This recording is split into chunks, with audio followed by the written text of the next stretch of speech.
wizarding world of Harry Potter, but not the one you remember from the battles. Have you ever wondered who cleans up the magic after the heroes have gone home? Deep beneath London, hidden inside the Ministry of Magic, the Hall of Prophecy is waiting. It is dusty, it is freezing, and it is absolutely beautiful. Tonight, you are the auditor. There are no Dark Lords tonight, just you, the dusting, and the quiet hum of a million destinies waiting to be polished. You are a junior archivist, grade 4. Your domain is the Hall of Prophecy. People imagine the Hall of Prophecy is a place of destiny, a place where the future is written in glass. To you, it is a warehouse, a very large, very cold, very dusty warehouse full of glass balls that are incredibly fragile and impossible to clean. It is 11 p.m. You are standing in the atrium of the Ministry of Magic. The atrium is impressive during the day. The Fountain of Magical Brethren, currently undergoing renovation due to structural issues involving a runaway troll, usually sparkles. The fireplaces roar with green flames as witches and wizards commute to work. But at night, it is a doom. The fireplaces are dark. The golden statues are silent. The polished wood floor stretches out like a dark lake. Only the sound of a distant clank of a maintenance elf fixing a pipe. You walk toward the golden gates. Your footsteps echo, click, clack, click, clack. You are wearing your unspeakable robes. They are navy blue, made of a heavy, enchanted silk that is supposed to repel spells. Mostly, it just repels warmth. It is freezing. You reach the lifts. You press the button. It is a simple brass button, worn smooth by thousands of fingers. Ding. The grill slides open. You step inside. The lift is empty. It smells of ozone and old parchment. You grab the strap. Level 9. You say clearly. The lift shudders. It doesn't move immediately. It seems to think about it. Then the cool female voice speaks. Department of Mysteries, she says. Her voice is calm, detached, and slightly judgmental. The lift drops. It isn't a smooth descent. It is a plummet. Whoosh. You hold on tight. The floors flash past the grill. Level 2. Department of Magical Law Enforcement. Smells like coffee and stress. Level 3. Magical accidents and catastrophes. Smells like smoke. Level 4. Regulation and control of magical creatures. Smells like wet fur. Down, down, down. The air gets colder the deeper you go. You can feel the pressure building in your ears. Pop. The lift slows. Grind. Rattle. Clunk. It stops. Level 9, the voice says. Good luck. She always says, "Good luck." You don't know if it's a programmed response or if the lift is sentient and worried about you. The grill slides open. You step out. You are in the corridor. It is plain. It is black. The walls are black tiles. The floor is black marble. There are no windows. There are no paintings. There is no decoration of any kind. At the end of the corridor is a single, plain, black door. It looks ominous. It looks like the entrance to a dungeon. You walk toward it. Clip, clap, clip, clap. The silence here is heavy. It presses against your eardrums. It is a magical silence, reinforced by dampening charms. You reach the door. There is no handle. You take out your wand. It is 11 inches, ebony, dragon heartstring, stiff, reliable. You tap the center of the door. You whisper, "Certus." A password. The door melts away. It doesn't open. It just dissolves into mist, allowing you to pass, then reforms behind you. You step through. You are in the circular room. This is the hub. 12 doors surround you. The floor is polished so perfectly, it looks like standing water. The candles in the wall brackets burn with a cold, blue flame. The room starts to spin. Whirr.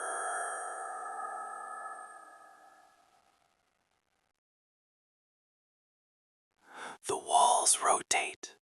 The doors blur. This is a security measure to confuse intruders. You close your eyes. You don't need to see. You can feel the Hall of Prophecy. It feels cold. It feels like a draft coming from the north. The spinning stops. Click. You open your eyes. You are facing a door. You push it open. You step inside. Even after 3 years on the job, the scale of it still hits you. The Hall of Prophecy is vast. It is the size of a cathedral. The ceiling is lost in the darkness above, and it is full. Row upon row of towering shelves stretch away into the gloom. They are packed tight, leaving only narrow aisles between them. And on every shelf, sitting in a small metal cup, is a glass orb. Prophecies. Millions of them. Every prophecy ever spoken, recorded, and stored here for eternity. They glow. Some of them are dark and dull, like burnt-out light bulbs. These are the dead prophecies, either fulfilled or invalidated. Some of them glow with a faint, pearlescent white light. These are the active prophecies. Together they create a ghostly, flickering illumination that casts long shadows down the aisles. And it is freezing.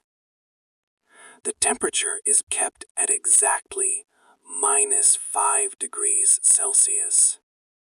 This is to preserve the ectoplasmic resonance of the recordings. You pull on your gloves. They are dragon-eyed, lined with fur. Essential equipment. If you touch a prophecy orb with your bare skin, and it isn't about you, the defensive spells will scramble your brain. You will go mad instantly. The last archivist, Jenkins, touched one by accident. He now believes he is a teapot and lives in St. Mungo's. So, gloves. Always gloves. You walk to the maintenance station, a small wooden desk near the entrance. You pick up your tool, the feathered duster. It isn't a normal duster. The feathers are from a Peruvian viper-toothed dragon. They are soft enough not to scratch the glass, but tough enough to remove the sticky time dust that accumulates here. Time dust is weird stuff. It is gray and sparkles slightly. If you inhale it, you sneeze in reverse. It feels very strange. Row 97, you say to yourself. That is your assignment tonight. Row 97, the deep archives. You start walking. Clip, clop. You pass row 50, row 60, row 70. The numbers are etched in brass plates on the end of the shelves. You hear the sounds of the hall. It isn't silent. The orbs whisper. It is a collective, low-level murmuring, like 1,000 people talking in their sleep. Whisper, mumble, doom, whisper. You try not to listen. If you listen, you start to hear words. The Dark Lord. The sun will fall. Tuesday is bad for fish. Most prophecies are nonsense.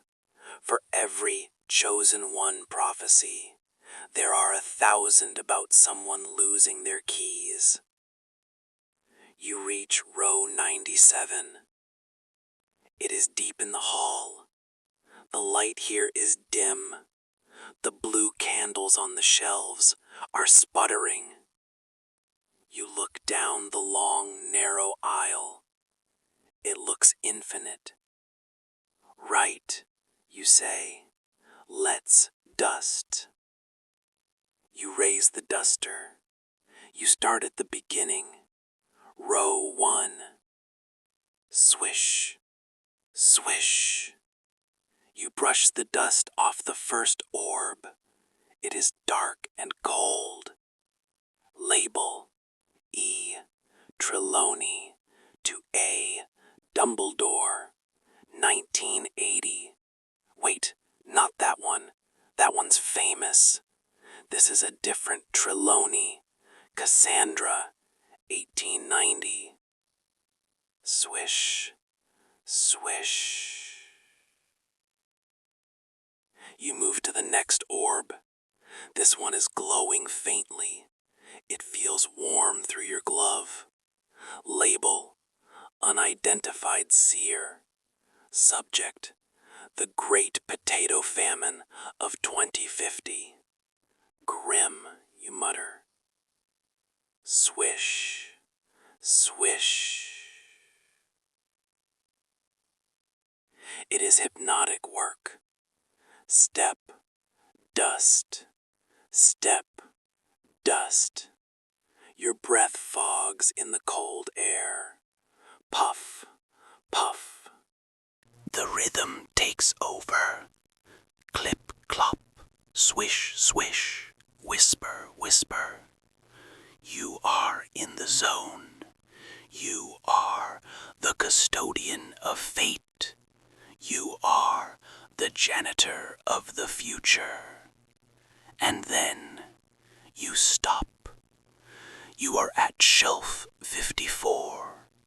Something is wrong. One of the orbs is vibrating. It is a low, buzzing sound. It is shaking on its metal stand. Rattle, rattle. And it isn't glowing white. It is glowing pink. Bright bubblegum pink. You stare at it. Prophecies don't glow pink. They glow white, active, or blue, fresh. Pink is not a color in the spectrum of destiny. You lean closer. You check the label. The label is yellowed and curled. Record of. The ink is smudged. You can't read it. You lean in to listen. Usually, a vibrating prophecy means it is about to be fulfilled. It should be whispering urgent warnings. You put your ear close to the glass, careful not to touch it. You listen. It isn't whispering doom. It is humming. Dum-dee-dum. Dum-dee-dum. It sounds like a melody, a jaunty, upbeat melody. You frown. Is that a sea shanty? What shall we do with the drunken sailor? You pull back. What in Merlin's name? You whisper. A pink, vibrating orb singing a sea shanty in the Hall of Prophecy. This is a code gray, an anomaly. You look around. The hall is empty. The shadows are long. You are alone with the singing ball. You take a step back. You need a senior unspeakable. You need tongs, and you definitely need a cup of tea. You were standing in aisle 97. The pink orb is still singing.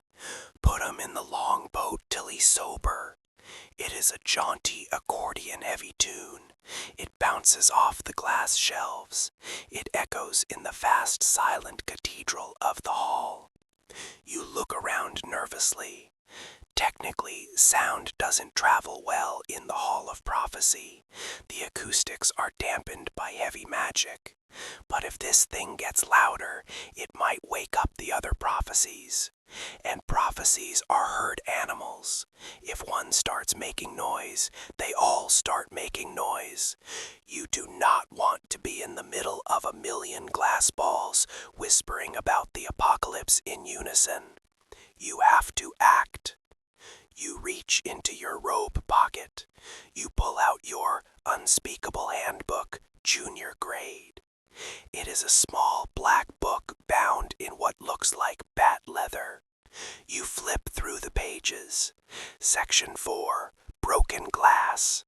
Section 5, Accidental Madness. Section 6, Time Loops. You find Section 7, Anomalous Audio Output. The instructions are clear. Do not touch the object. Do not sing along. Summon a level 5 unspeakable immediately. You sigh. Summoning a level 5 is a hassle. They are busy people. They spend their time studying the Veil of Death or swimming in the brain tank. They do not like being called down to the warehouse to look at a singing ball. But you have no choice. You walk to the end of the aisle. Mounted on the wall is a small brass box. It looks like an old-fashioned fire alarm. Inside, there is no lever. There is a small, sleeping beetle. This is the emergency messenger beetle. You tap on the glass. Tink, tink. The beetle wakes up. It looks at you with grumpy, iridescent eyes. Message, you say clearly. Auditor, Your name, row 97, code gray, singing orb. The beetle buzzes. It memorizes the message. You open the little door. The beetle flies out. Psst. It circles your head once, then zooms off down the main corridor, heading for the administration door. Now you wait. Waiting in the Hall of Prophecy is a unique form of torture. It is cold. Your breath hangs in the air like fog. The blue candlelight flickers, making the shadows of the shelves dance. You pace back and forth in front of shelf 54. Clip, clop, clip, clop. You try to ignore the singing, shave his belly with the rusty razor. It is incredibly catchy. You find your foot tapping to the rhythm. You force it to stop. You look at the other orbs on the shelf. They are dark and silent. They seem to be judging the pink orb. They are serious prophecies about wars and plagues. They have dignity. The pink orb has no dignity. It is wobbling on its stand. You check your watch. 11:35 p.m. The beetle should have reached the office by now. You wonder who will answer the call. If it's Bode, it will be fine. Bode is nice. He usually brings biscuits. If it's Rookwood, it will be bad.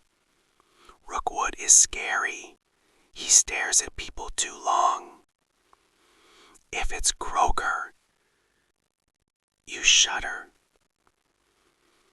Croaker is the head unspeakable.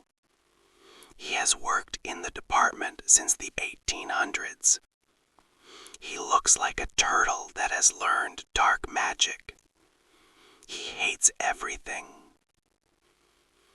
You hear a sound. Thump, drag, thump, drag. It is coming from the main entrance. It is the sound of a heavy cane hitting the floor, followed by the shuffling of heavy robes. It is Croaker. You straighten your uniform. You smooth your hair. You put on your serious archivist face. The footsteps get closer. A shadow lengthens down the aisle. Agent Croaker emerges from the gloom. He is short. He is hunched. His robes are a deep velvet black that seem to absorb the light. He is wearing a skull cap. His face is a road map of wrinkles, and his eyes are clouded with cataracts. Although rumor has it, he sees perfectly well into the spectral realm. He stops. He leans on his cane. The cane is made of spinal vertebrae fused together. Report, he croaks. His voice sounds like stones grinding in a crypt. Sir, you say, row 97, shelf 54, anomalous orb, pink, vibrating, audio output detected. Croaker stares at you. He blinks slowly. Pink, he asks. Yes, sir. We don't have pink prophecies, he says. Pink is not a spectral color. Pink is for confectionery. I know, sir. That's why I called it in. Croaker grunts. He shuffles past you. Thump, drag. He stops in front of the shelf. He leans in. He puts his ear near the orb. In the early morning. The orb finishes a verse with a flourish. Croaker pulls back. His expression is one of profound distaste. It is a sea shanty, he says. Yes, sir. Why is there a sea shanty in the Hall of Prophecy? I don't know, sir. Maybe the seer was a sailor. Croaker scoffs. Seers are not sailors. Seers are hysterical women who live in towers and drink too much sherry. They do not sing about drunken sailors. He takes out his wand. It is a crooked piece of yew. Stand back, he commands. You step back. Croaker points his wand at the orb. Revelio orbis, he mutters. A beam of purple light hits the glass ball. The orb glows brighter pink. The singing gets louder. It sounds like a whole choir of sailors now. Croaker frowns. He waves his wand in a complex pattern. He is casting a diagnostic charm. Golden runes appear in the air above the orb. They scroll past quickly. Analysis. Glass. Spun. 1954. Content. Memory. Audiovisual. Classification. Unknown. It's a memory, Croaker says. A memory, you ask? Like for a pensieve? Precisely. Croaker lowers his wand. This is not a prophecy record. This is a memory storage orb. He taps the shelf with his cane. Click. Someone filed a memory orb in the prophecy archives, he says. The sheer incompetence of it makes his voice tremble. This is a filing error, a 50-year-old filing error. He looks at the label again.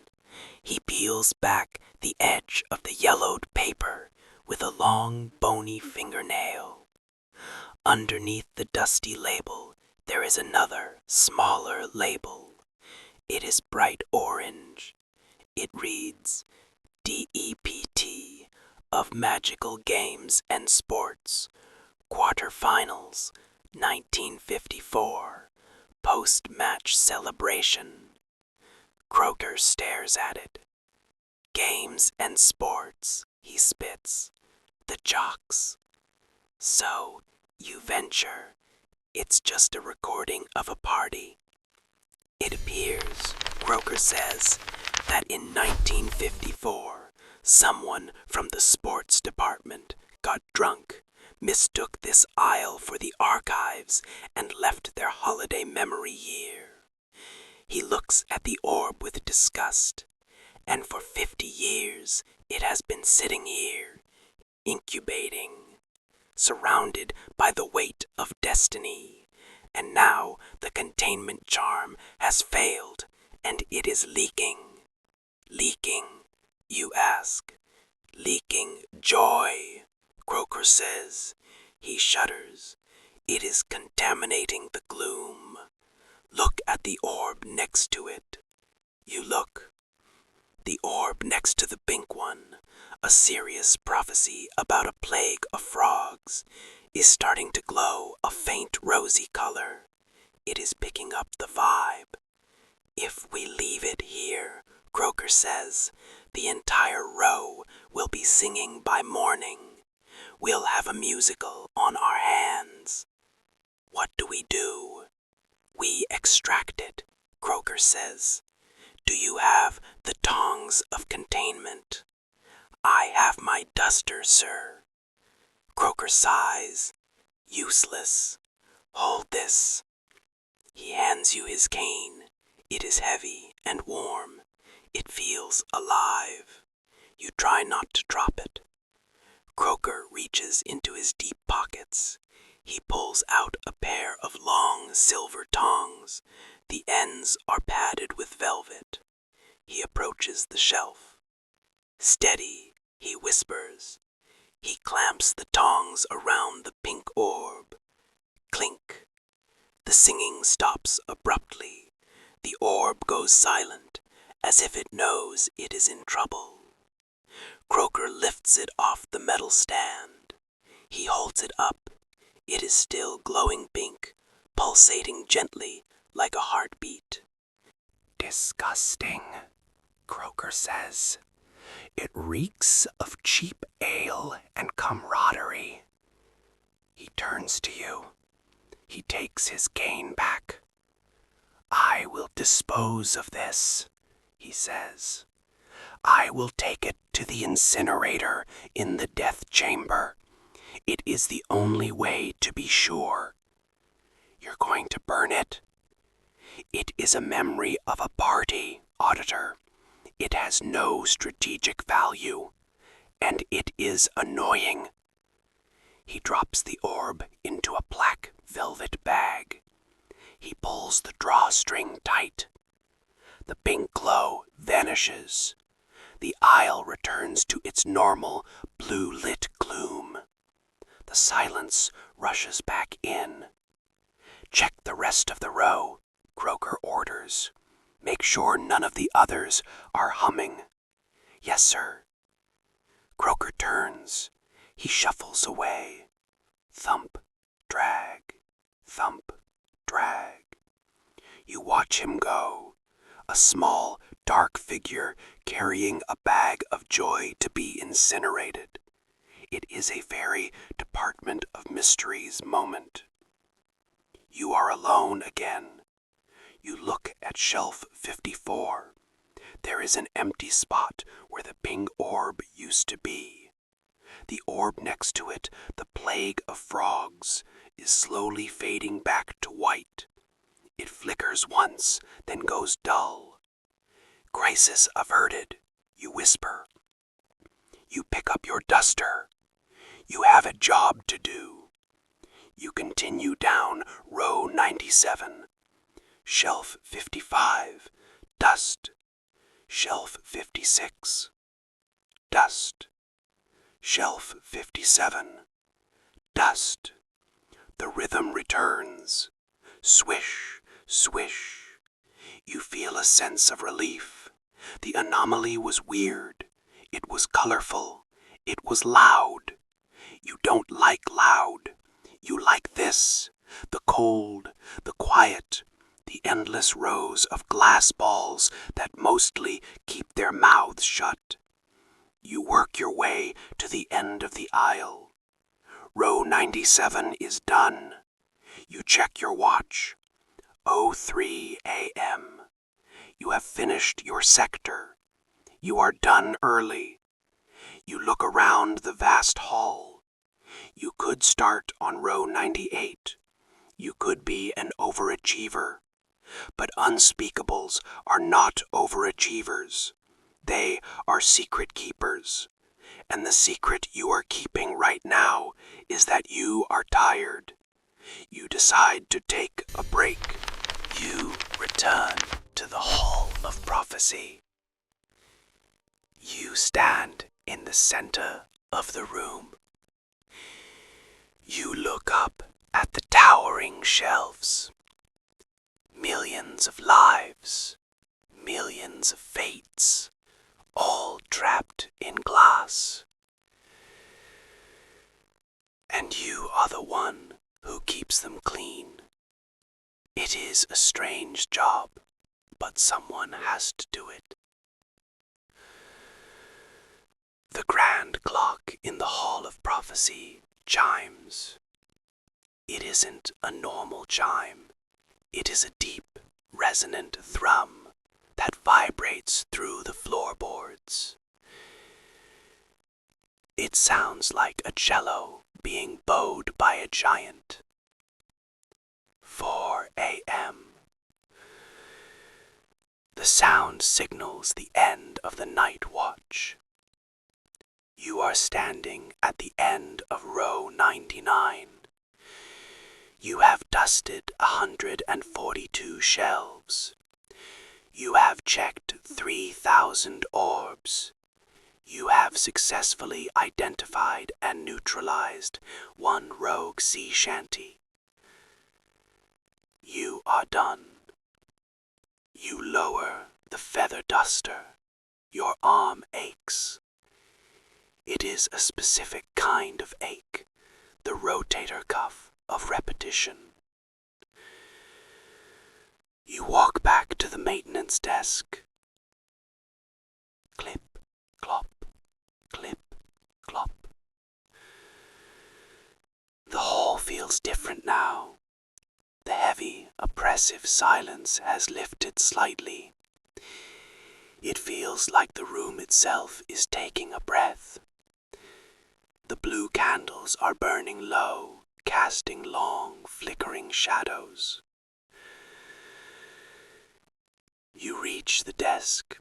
You place the duster in its velvet sheath. Slide.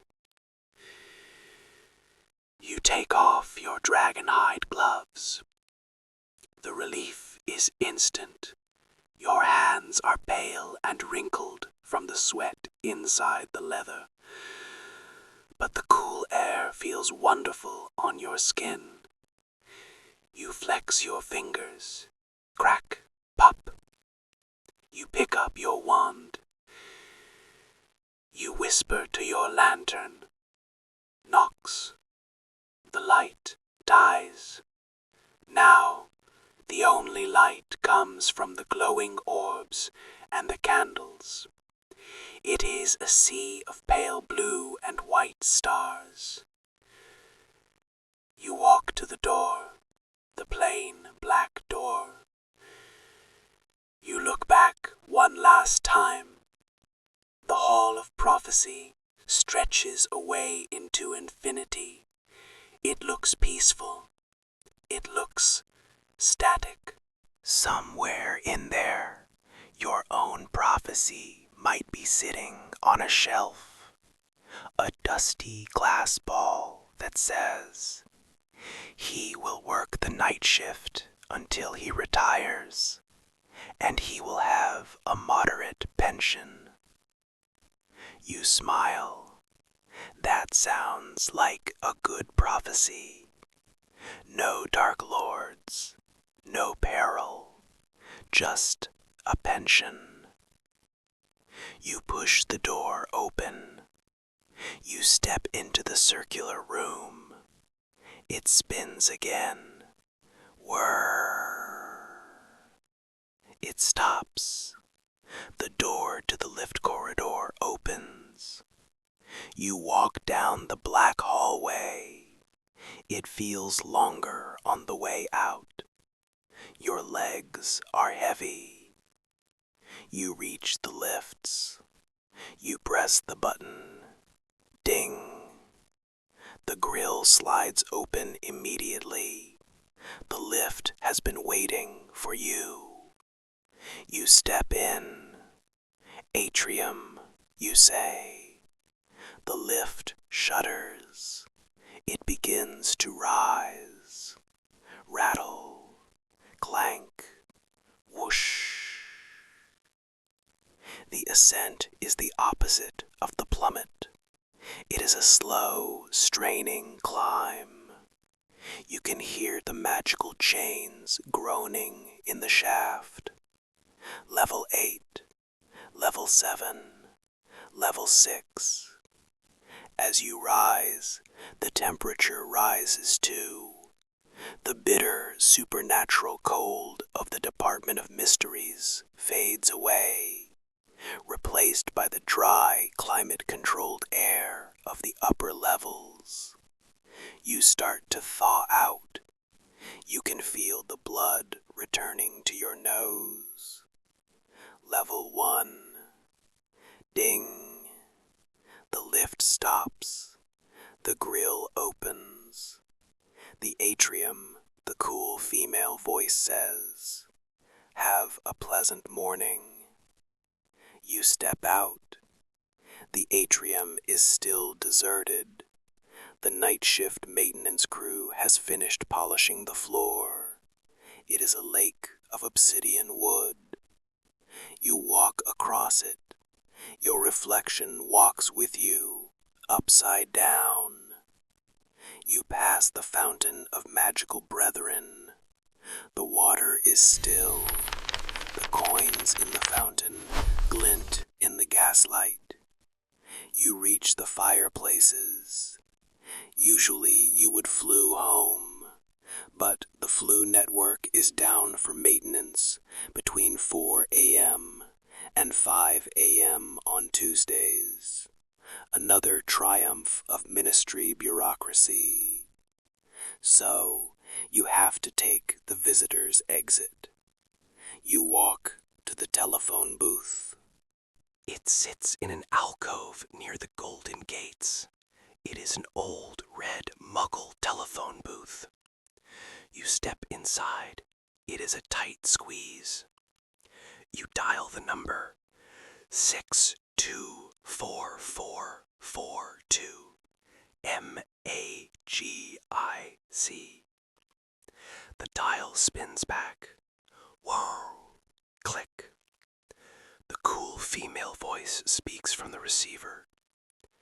Exit requested.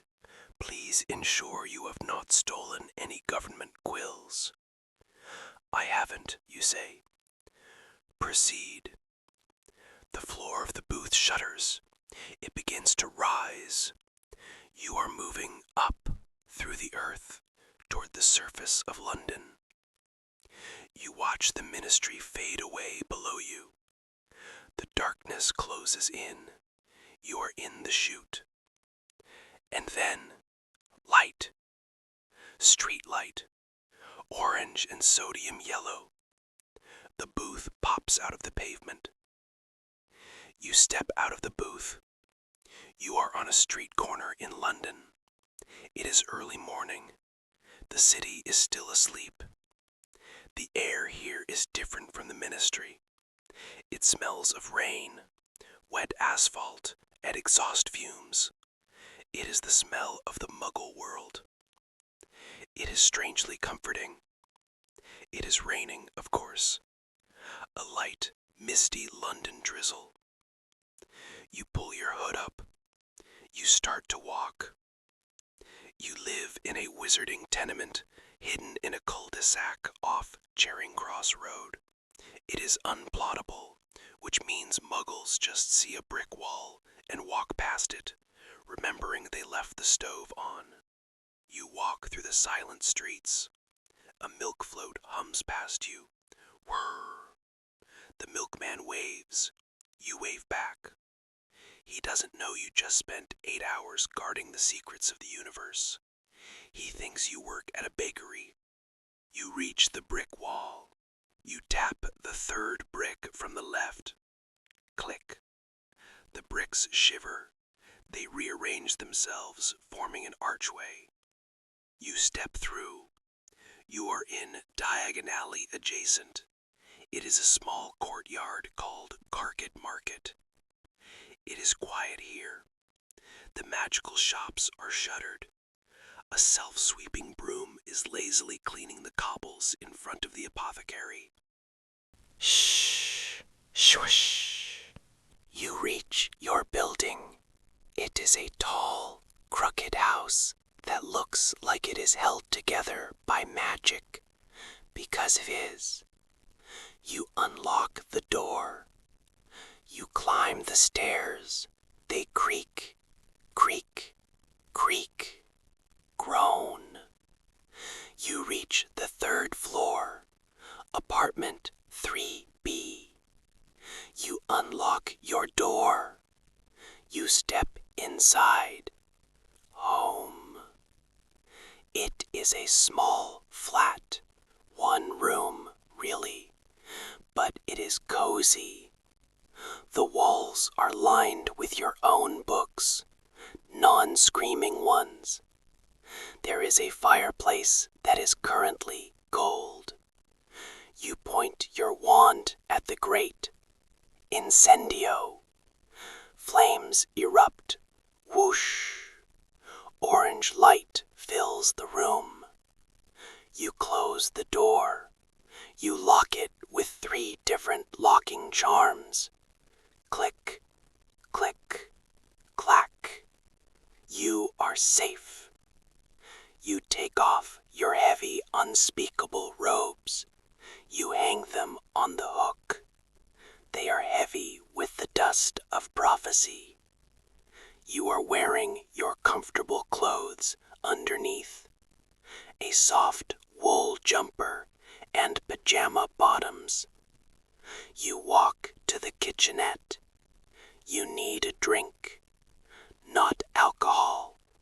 not potion, cocoa. You take a copper kettle. You fill it with water from the tap. You set it on the stove. You tap the stove with your wand. The burner lights. While the water boils, you prepare the mug. You take a tin of Madame Puttyfoot's instant cocoa mix.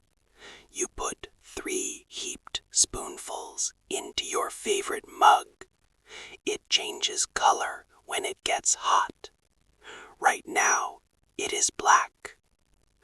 The kettle whistles. Whee! You pour the water. You tap the mug.